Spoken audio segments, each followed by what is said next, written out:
Innal hamdalillah nahmaduhu wa nasta'inuhu wa nastaghfiruh wa na'udzu billahi min shururi anfusina wa min sayyiati a'malina may yahdihillahu fala mudilla lahu wa may yudlil fala hadiya lahu asyhadu an la ilaha illallah wahdahu la syarika lahu wa asyhadu anna Muhammadan 'abduhu wa rasuluh. Allahumma salli wa sallim wa barik ala Muhammad wa ala alihi wa ashabihi ajma'in. Amma ba'du fa inna asdaqal hadithi kitabullah wa khairal huda huda Muhammadin sallallahu alaihi wasallam wa syarral umuri muhdatsatuha wa inna kulla muhdatsatin fid din bid'ah wa kulla bid'atin dhalalah wa kulla dhalalatin finnar. Ayyuhal ikhwah rahimani wa rahimakumullah. Kita melanjutkan pembahasan dari syarah hadis Arba'in An-Nawawi. Dan terakhir kita membahas pada halaman yang ke-96. Ini mungkin untuk yang antri sehari ketinggalan banyak, tapi insya Allah bisa diikuti di FB. Makanya untuk kajian pagi yang Arba'in Nawawi ini kita bikin tiap hari kecuali hari Selasa sama Jumat. Bagi yang ketinggalan kita sarankan untuk mengikuti di FB. Di situ sudah tersimpan semuanya, tinggal diputar ulang-ulang juga bisa, di-download juga bisa. Nah, pada pertemuan yang telah lalu kita telah membahas tentang tingkatan iman. Bahasanya tingkatan iman itu ada 3. Ada apa saja, Kak Asrul?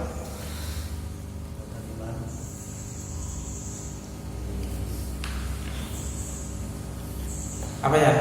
Islam, asal iman. Tingkatan iman, bukan tingkatan dalam beragama. Kalau tingkatan beragama ada 3: Islam, iman, ihsan. Ini tingkatan iman. Aslul iman, atau disebut juga al-iman mujmal, disebut juga mutlaqul iman. Terus tingkatan yang kedua imanul wajib, al-iman mufassal, atau al-imanul mutlak. Kalau yang pertama tadi mutlakul iman, kalau ini al-imanul mutlak. Kemudian yang ketiga, tingkatan yang ketiga al-imanul mustahab. Al-iman mustahab atau imanul kamil. Nah, kita sekarang biar tidak bingung, kita bahas satu persatu dulu. Nah, ini tidak ada di bukunya. Kita bahas satu persatu dulu, tidak ada di bukunya. Ini kita ambil dari keterangan lain. Insya Allah pada cetakan yang berikutnya akan kita masukkan, insya Allah. Al-mabahatul awal. Pembahasan yang pertama berkaitan dengan aslul iman au al-imanul mujmal au mutlaqul iman. Yang disebut sebagai aslul iman atau al-imanul mujmal atau mutlaqul iman adalah al-haddul adna minal imani wa la yujadul imanu bidunihi wa bihi yanju sahibuhu minal kufran wa yadkhulu fi zumratil iman wa bi khalasuhu minal khuludi finnari in mata alaihi wa yutlaqu alaihi aidan al-imanul mujmal wa mutlaqul iman. Definisi daripada aslul iman atau al-imanul mujmal atau mutlaqul iman adalah batasan iman yang paling rendah yang dimiliki oleh seorang hamba. Ini yang disebut sebagai aslul iman. Dan ini sebagaimana yang telah kita sampaikan kemarin, iman itu bertingkat-tingkat dan yang tingkatan paling terendah adalah aslul iman. Jadi aslul iman ini ada al-haddul adna minal iman, batasan minimal yang harus dimiliki oleh seseorang ketika dia itu Islam. Ini maksud daripada aslul iman.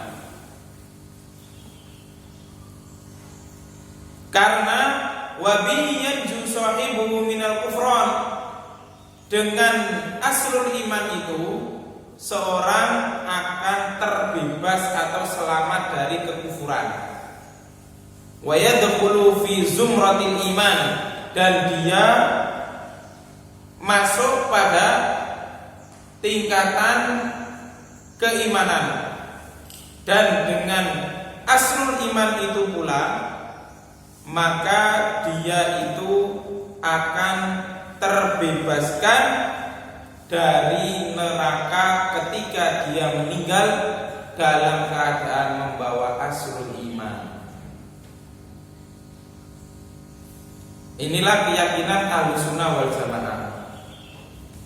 Dari keyakinan Ahlussunnah wal Jamaah, para salaf membagi iman itu bertingkat-tingkat, ada 3 tingkatan. Ada aslul iman, ada imanul wajib, ada imanul mustahab. Nah, aslul iman inilah kadar minimal iman yang harus dimiliki oleh seseorang. Kadar minimal yang harus dimiliki seseorang. Ketika seorang itu memiliki aslul iman ini, ingat aslul iman ini kaitannya dengan apa? Apa aslul iman?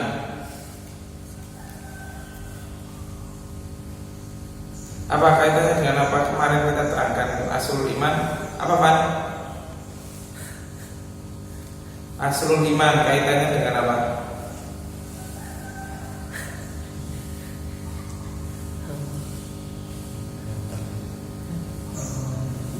Amalan hati. Jadi aslul iman itu kaitannya dengan amalan hati. Keyakinan kepada Allah Subhanahu wa taala, raditu billahi rabba wa bil islami dina wa bi Muhammadin sallallahu alaihi wasallam nabiyya. Minimal orang yang hidup di dunia ini itu harus membawa keimanan 3 itu. Dari aslul iman atau mutlakul iman kaitannya dengan amalan hati. Jadi percaya dulu. Dia itu harus yakin dulu.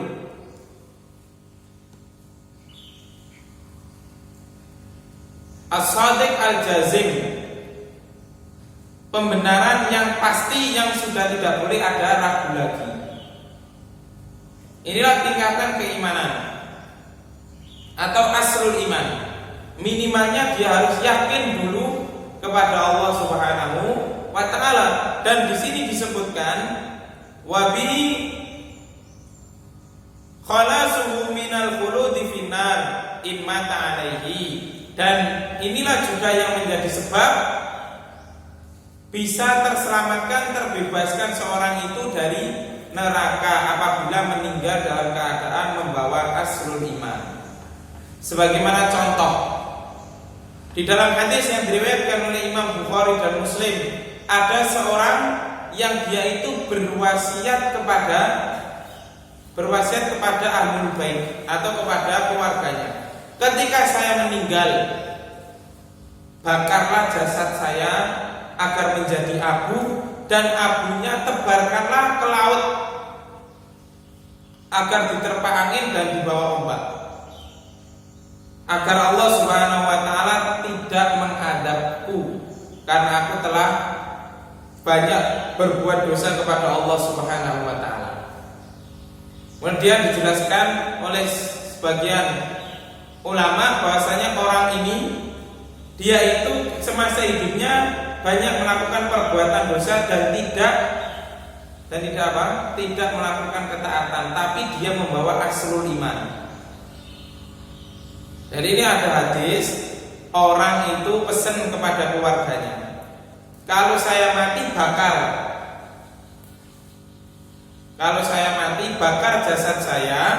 kemudian abunya tebarkan ke laut agar diterpa angin, agar Allah Subhanahu wa taala tidak mengadabku. Kenapa dia mengatakan seperti itu? Karena dia mengingkari akan kemahamampuannya Allah untuk mengumpulkan lagi jasad yang sudah menjadi tulang bulan.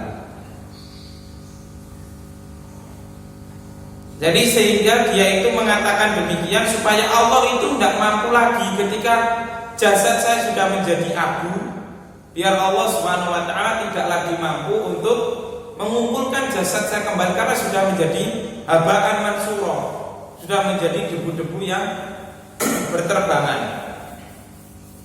Tapi karena dia masih membawa asrul iman, dalam hadis tersebut disebutkan bahasanya dia dimasukkan oleh Allah Subhanahu wa taala ke dalam surga.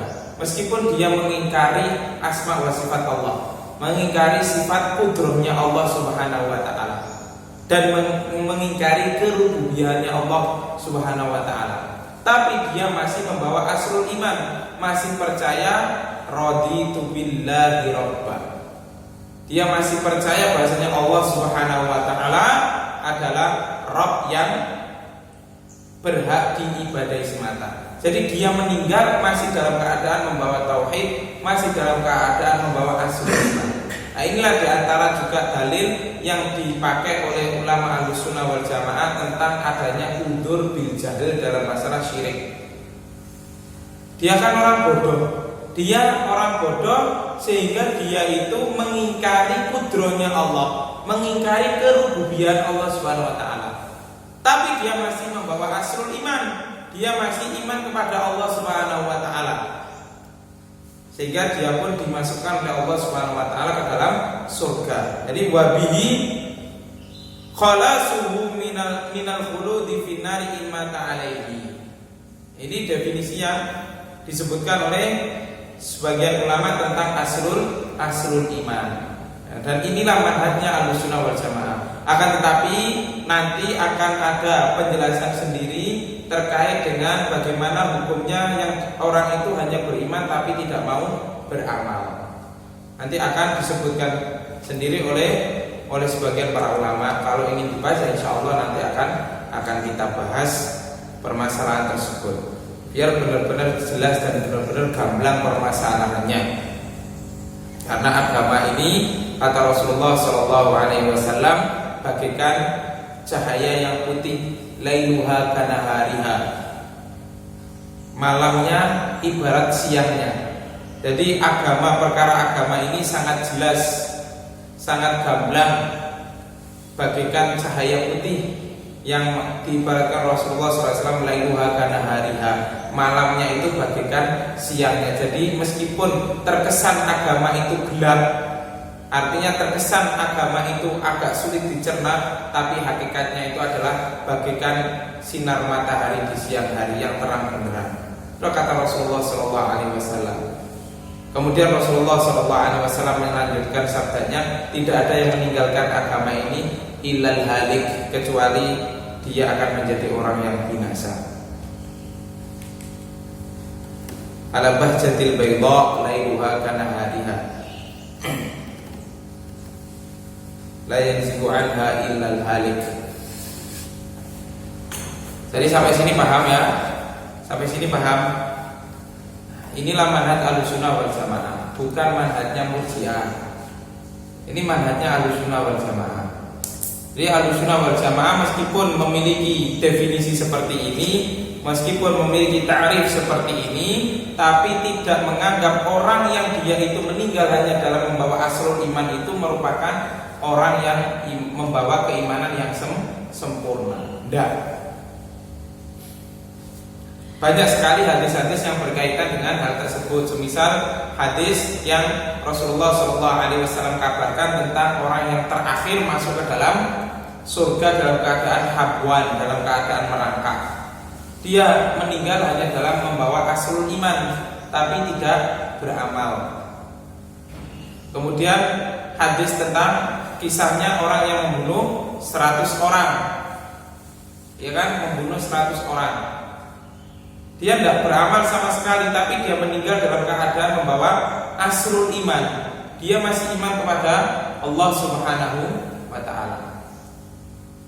Paham sampai sini ya? Paham? Dia masih membawa asrul iman. Beda dengan kasusnya orang yang bersedekah atau berkurban dengan seekor lalat yang diancam oleh Rasulullah SAW masuk ke dalam neraka hanya gara-gara dia berkorban seekor lalat. Karena kurban itu kaitannya dengan apa? Dengan tauhid uluhiyah. Yang berhak mendapatkan atau yang berhak ditakorup atau yang berhak kurban kita persembahkan adalah kepada Allah Subhanahu wa ta'ala.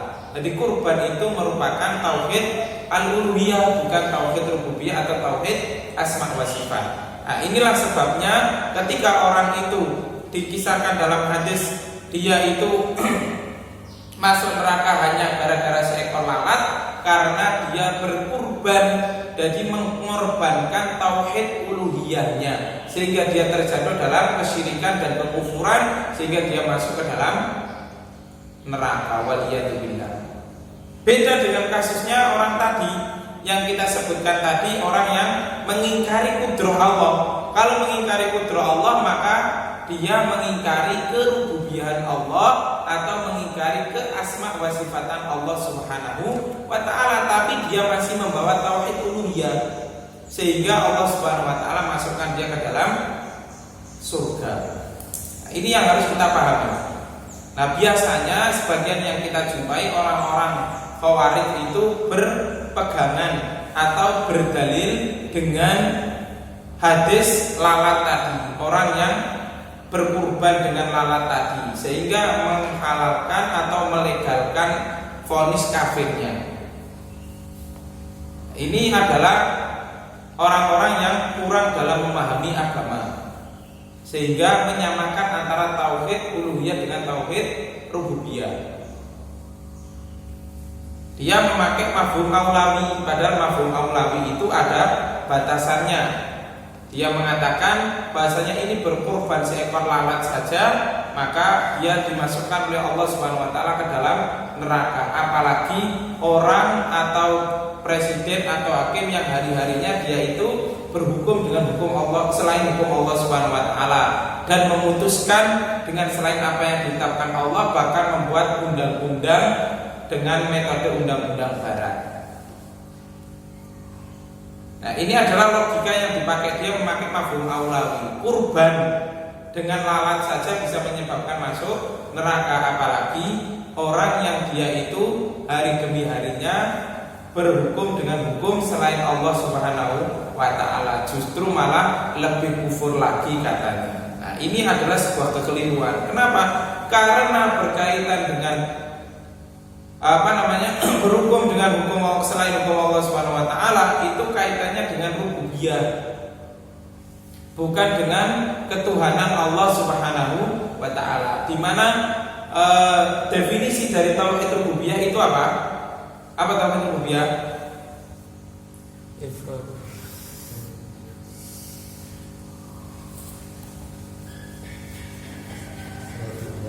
Ifradullah ta'ala bi anna Allah huwal khaliq ar-raziq al-mudabbir li jami'il umur. Atau definisi yang paling mudah tentang tauhid rububiyah apa? Af'alullah 'alal ibad, perbuatan Allah Subhanahu wa ta'ala kepada hambanya. Adapun tauhid uluhiyah adalah af'alul ibad 'ala Allah, perbuatan hamba yang ditujukan kepada Allah Subhanahu wa ta'ala. Itu saja kan sudah ada itu di materi antum bukunya, di Durusun fi Tauhid itu. Tidak di murojaah.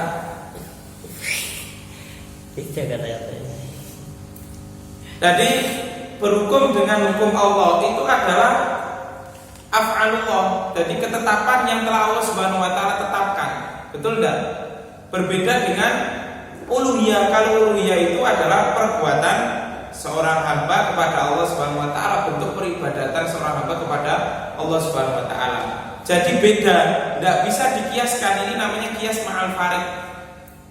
Tidak bisa dikiaskan, dianalogikan orang yang berkurban dengan seekor lalat dengan orang yang berhukum dengan selain hukum Allah Subhanahu wa taala. Karena orang yang berhukum dengan hukum selain Allah Subhanahu wa taala itu berarti cedera dalam tauhid rububiyah, bukan cedera dalam tauhid al-uluhiyah. Paham sampai sini? Itulah kenapa ketika masalah berhukum dengan selain hukum Allah Subhanahu wa taala, ulama itu merinci. Tidak kemudian langsung divonis kafir, meskipun di dalam firman Allah Subhanahu wa taala, Allah Subhanahu wa taala menyebutkan wa man lam yahkum bima anzalallah fa ulaika humul kafirun dalam surah Al-Maidah.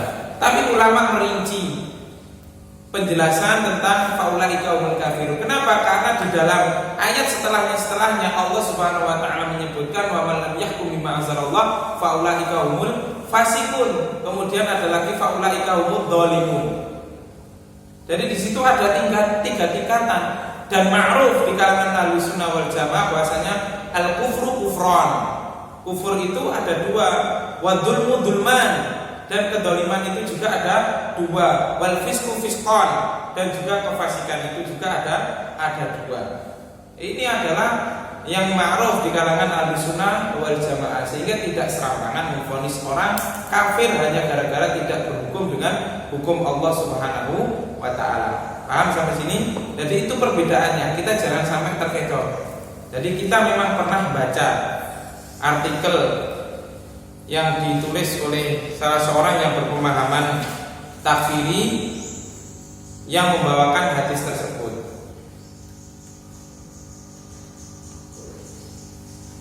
Nah, ini harus dibedakan antara asrul iman atau iman dengan uluhiyah Allah dengan beriman dengan rububiyah Allah Subhanahu wa taala. Qala Syekhul Islam Ibnu Taimiyah rahimallahu taala, Syekhul Islam Ibnu Taimiyah rahimallahu taala mengatakan, fa'amatun nas idza aslamu ba'dal kufri aw waladu 'ala al-islam wal tizamu sara'i'ah wa kanu min ahli ta'ah lillahi wa rasulih fa hum muslimun wa ma'ahum imanun mujmal walakin dukhulu haqiqatil iman ila qulubihim innama yahsulu syai'an fa syai'an inna a'tahumullahu dzalik. Kata Syekhul Islam Ibnu Taimiyah rahimahullahu taala menjelaskan lebih lanjut perihal asrul iman. Beliau mengatakan fa'amatun nas, maka seluruh manusia yang ada idza aslamu ba'da kufrin, apabila dia itu masuk ke dalam Islam setelah dia itu kufur, artinya orang yang kafir masuk ke dalam Islam, awwalan bu'alal Islam, atau dia itu Islam secara keturunan, dilahirkan karena mbok nepakne Islam, akhirnya dia Islam karena ibu bapaknya Islam, otomatis dia Islam. Ini namanya Islam keturunan. Nah, kata Syekhul Islam Ibnu Taimiyah, kalau ada orang yang baru masuk Islam atau dia dilahirkan dalam keadaan Islam wal tizamu syara'i'ah, dan dia itu iltizam. Iltizam itu berpegang teguh mengerjakan syariat-syariat Allah Subhanahu wa taala. Maka kata Syekhul Islam Ibnu Taimiyah, wa kanu min ahli ta'ati lillahi wa rasulih, maka dia dikategorikan sebagai ahlu ta'ah. Dia dikatakan sebagai orang yang taat kepada Allah dan Rasulnya. Fahum muslimun, maka dia sudah pasti dikatakan sebagai orang yang muslim. Ingat perkataan Syekhul Islam Ibnu Taimiyah di sini, fahum muslimun, orang muslim, bukan fahum mukminun. Kenapa? Ya karena orang muslim itu belum tentu mukmin. Wa ba'ahum imanul mujmal, dan kata beliau rahimallahu taala, lan hale utawi wa hal, dan dia dalam keadaan dalam keadaan mereka itu membawa imanul mujmal, atau asrul iman. Innama yahsulu syai'an fa syai'an in a'tahumullahu dzalik. Hanya saja dia itu maaf ada yang kelewat. Walakin akan tetapi dukhulu haqiqatil imani ila qulubihim innama yahsulu syai'an fa syai'an in a'tahumullahu dzalik. Nah, Ketika orang tersebut sudah membawa imanul mujmal atau aslul iman, maka Allah Subhanahu wa taala akan memasukkan atau hakikatul iman atau imanul wajib atau imanul mufassal, imanul mutlak itu akan masuk ke dalam diri seorang tersebut. Dia akan mendapatkannya syai'an fa syai'an, step by step. Jadi imannya itu artinya akan bertambah sedikit demi sedikit in a'tahullahu dzalik. Jika Allah Subhanahu wa taala memberi mereka yang demikian itu. Paham ya? Jadi batasannya ketika orang itu masuk ke dalam Islam, orang kafir masuk ke dalam Islam, atau dia dilahirkan dalam keadaan Islam dan berpegang teguh dengan syariat Allah Subhanahu wa taala, maka dia dikategorikan sebagai orang yang taat kepada Allah dan Rasulnya, dan dia akan mendapatkan atau hakikatul iman itu akan masuk kepada hatinya syai'an fa syai'an, sedikit demi sedikit jika dikehendaki atau diberi oleh Allah Subhanahu wa taala. Wa yusamma bimutlaqil imani li anna sahibahu dakhilun fi musammal iman li annahu qad thabata lahu asrul iman fa ya'uddu min ahli walakin la yu'ta lahu ismul iman mutlaqan li anna al iman idza atlaqa yuradu bihi jami'us syara'i al wajibah wal mustahabbah wasmul mu'min in atlaqu fayuradu bihi man ata bil imanil wajib walakinahu yu'ta lahu mutlaqul ism li sihhati nisbati sahibihi ilaihi walau lam ya'ti bi kamalil al wajib fa huwa mu'minun naqisun al iman bisababi taksirihi wa tafridihi fil wajibati wa rukubil maharim fa huwa mu'minun bi imanihi fasikin bi tafridihi wa irtikabihil kabair. Nah, ringkasnya dari penjelasan aslul iman ini, kenapa kok disebut sebagai mutlaqul iman? Karena kenapa kok disebut sebagai mutlaqul iman? Karena orang yang dia itu telah Islam, mengucapkan 2 kalimat syahadat, atau dia itu lahir dalam keadaan Islam, maka dia telah disebut sebagai orang mukmin secara umum. Paham ya?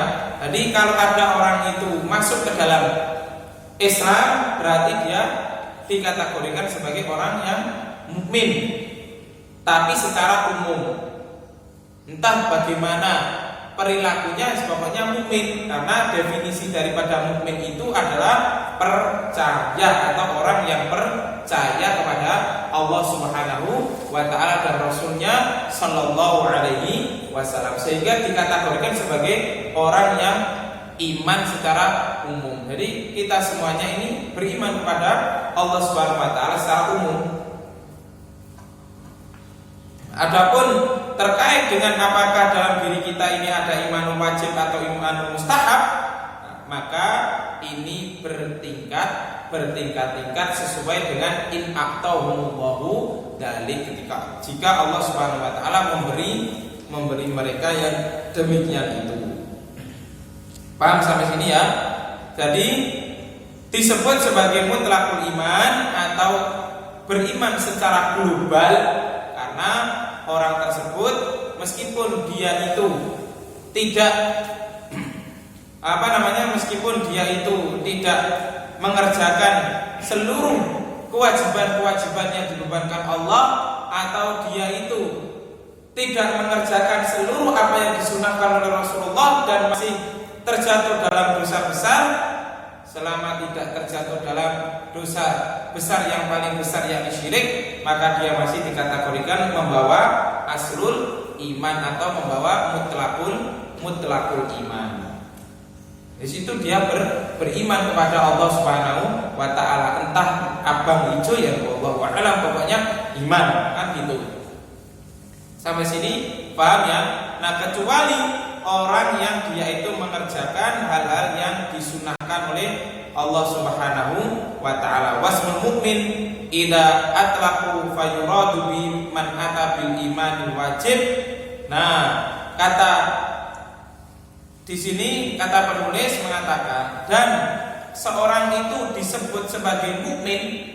Mukmin, jadi orang itu beriman, bukan disebut membawa iman wajib atau bukan disebut sebagai pembawa mutlak iman ya. Tapi ketika orang itu dikategorikan sebagai mukmin, dimaksudkan adalah ketika orang tersebut mengerjakan atau di dalam dirinya terdapat imanul wajib.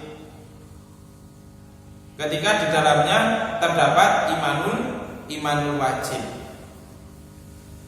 Walau lam ya'ti bikamalihi al-wajib, meskipun dia itu di dalam dirinya atau dia tidak mengerjakan kamalul iman atau al-iman al-mustahab atau al-iman al-kamil. Paham sampai sini? Ada pertanyaan enggak? Bingung enggak penjelasannya? Kalau ada yang bingung silakan tanyakan. Jadi di sini tadi kan kita sebutkan kenapa kok disebut sebagai mutlakul iman? Karena orang yang dia itu masuk ke dalam Islam atau dia itu Islam dalam keadaan Islam keturunan, maka hakikatnya dia itu telah membawa iman secara umum. Artinya iman secara bahasa, iman kepada Allah Subhanahu wa taala dan Rasulnya. Antum bisa tanya anak SD sekalipun. Ketika antum tanya, meskipun dia belum sholat, katakanlah, ketika antum tanya, "Kamu percaya dengan Allah?" Pasti percaya. Siapa Allah? Allah itu Tuhanku. Pasti jawabannya seperti itu. Nah, ini berarti masuk dalam kategori mutlakul iman. Tapi apakah dia mengerjakan sholat duha, mengerjakan sholat sunnah, mengerjakan hal-hal yang sifatnya mustahab? Ya belum tentu. Bahkan yang wajib juga terkadang belum dikerjakan. Paham sampai sini? Nah, kemudian di sini wasmul mukmin idza atlaqa fayuradu bi man ata bil imanil wajib. Tapi kalau orang itu disebut sebagai mukmin, maka dia itu telah mengerjakan hal-hal yang berkaitan dengan imanul wajib meskipun walau lam ya'ti bikamalihi al-wajib, meskipun tidak mengerjakan atau tidak menyempurnakan imanul wajib tadi sehingga tidak mencapai pada dirinya derajat imanul kamil atau al-imanu al-mustahab. Karena al-imanul kamil dan al-imanul mustahab ini merupakan derajatnya para nabi dan rasul Allah Subhanahu wa taala, sebagaimana yang sudah kita baca kemarin, hanya kita baca belum kita bahas tentang perkataannya Syekhul Islam Ibnu Taimiyah rahimahullahu taala, fa in zada fazada fa in jaza fajaza.